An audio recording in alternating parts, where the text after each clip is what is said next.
Est-ce que Fabrice Xil peut prendre la parole pour nous dire s'il y a des questions à synthétiser sur le chat?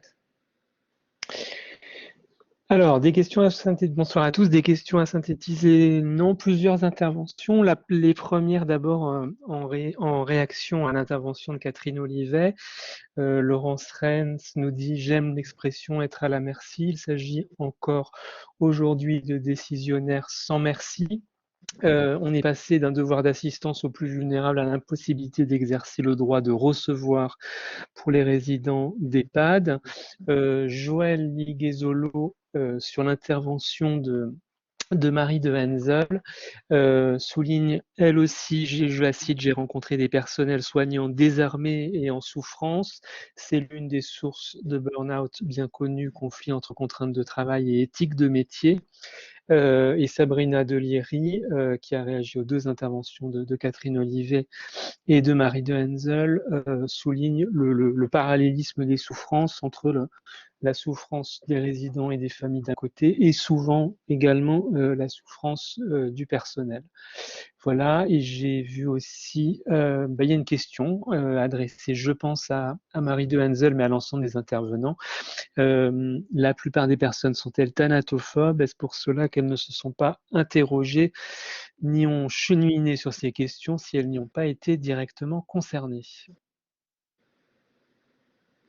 Est-ce que quelqu'un veut, parmi les 3 premiers intervenants, réagir à cette question?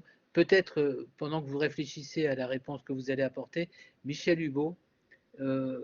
Alors, oui, moi, la question que je me pose, c'est la rencontre de l'éthique et du politique.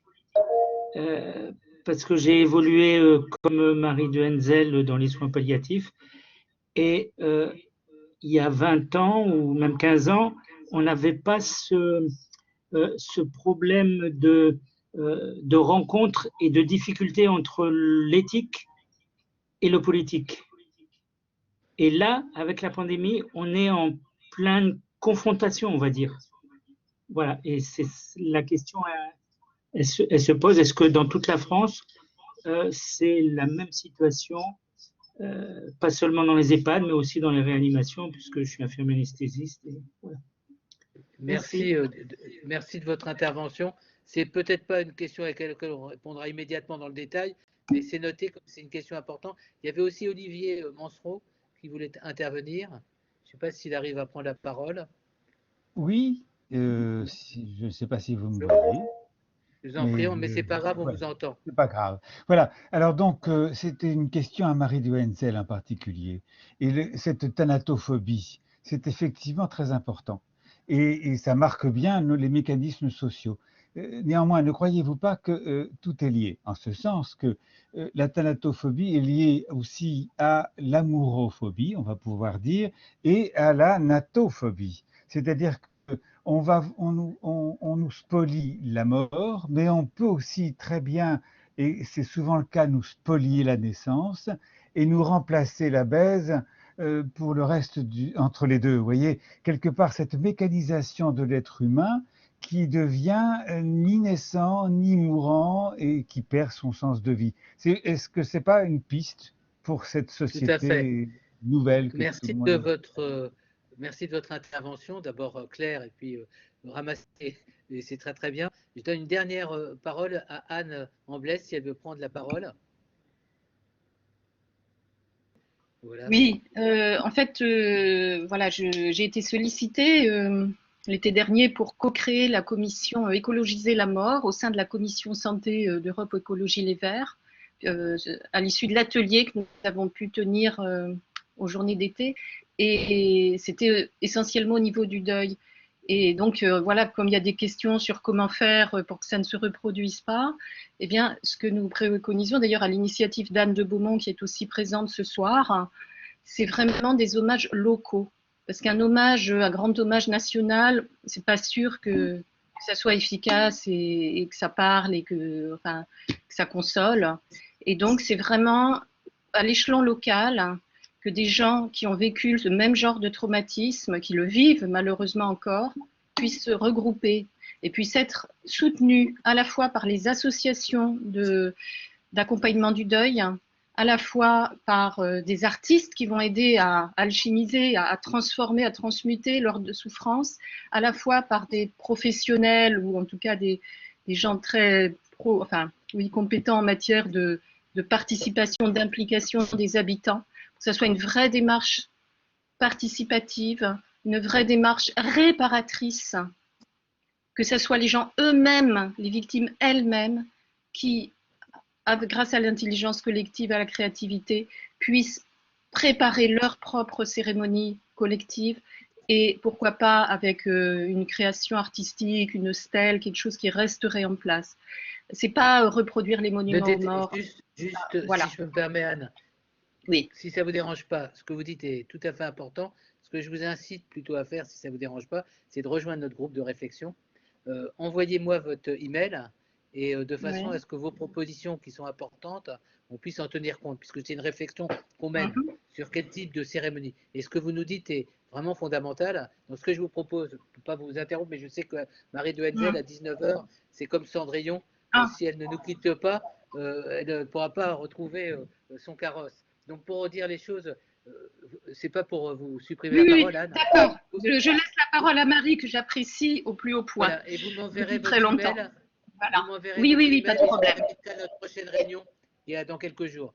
Emmanuel, je souhaitais juste d'une phrase répondre à la question sur éthique et politique.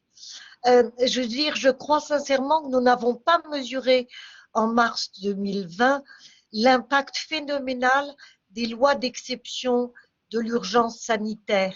Et je redis qu'elles sont valides jusqu'à la fin de l'année 2021.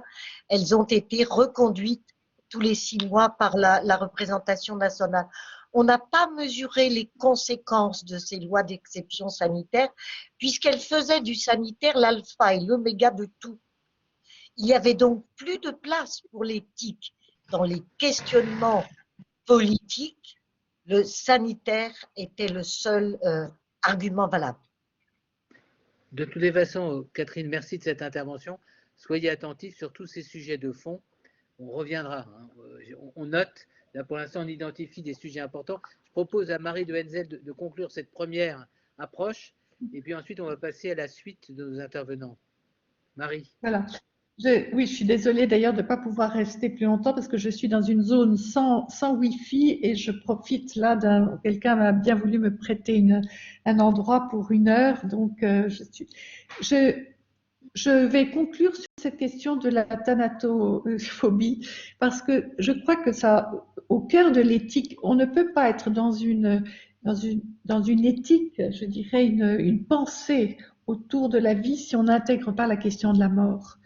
Quand on évacue la question de la mort, eh bien, on ne peut pas être vraiment au plus près de nos valeurs. C'est parce que la mort fait partie de la vie que nous avons conscience de nos valeurs, de l'essentiel, de ce qui compte. Et donc, on se dit que des politiques, des scientifiques qui évacuent la question de la mort, qui n'y ont jamais réfléchi et qui sont d'ailleurs victimes du déni de la mort qui est dans notre société, qui est largement partagé, eh bien, ne se rendent pas compte, justement, des enjeux. Je me souviens de Xavier Emmanuelli, que j'ai bien connu il y a quelques années, qui m'avait dit Marie, quand j'étais réanimateur, et que tant que je n'ai pas approché la mort personnellement, c'est-à-dire la mort de mon père, je n'ai pas eu mal, parce que j'ai été devant un père mourant à qui j'ai parlé, qui m'a parlé, nous nous sommes dit au revoir, je n'avais pas conscience de l'importance de respecter les rites autour de la mort. Il dit ça a tout changé. Donc on voit bien qu'une seule expérience d'accompagnement fait que nous sommes différents. Ça nous change complètement. C'est une des raisons d'ailleurs quand j'avais écrit La mort intime, j'avais mis ceux qui vont mourir nous apprennent à vivre. C'est que on prend conscience vraiment d'un certain nombre de choses essentielles dans la vie quand on a eu, je dirais, la chance de pouvoir accompagner quelqu'un. Hein, quand on a eu, c'est pour ça que c'est si important de ne pas passer à côté. Et c'est pour ça que c'est si grave qu'on ait empêché des gens qui voulaient le faire de le faire. Voilà. Un immense merci de ton intervention. Il y en aura d'autres par la suite. Le club se réunira le 14, donc on continuera. Merci mille fois de cette intervention. Alors je vais donner, on va continuer à travers un certain nombre d'interventions. D'autres qui voudront intervenir pourront le faire soit sur le chat, soit en intervenant après ces prochaines interventions. Je voulais aussi, au passage, remercier une personne qui est Soline, qui nous a apporté son soutien pour toute la partie communication, qui était tout à fait important dans notre démarche. Merci à Soline de nous avoir apporté son soutien créatif et on compte sur elle pour la prochaine fois aussi. Je donne de suite la parole à Sarah Piazza. Avant de donner la parole à Régine Belvénis, qui est psychiatre, je trouve que c'est important. Sarah, donc psychologue clinicienne, collectif Vital.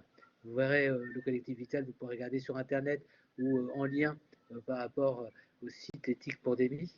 Mais c'est important, une clinicienne donc à Saint-Denis, dans un grand hôpital, qui a décidé de voir l'engagement un peu autrement. Merci Sarah d'intervenir, on t'écoute avec beaucoup d'intérêt.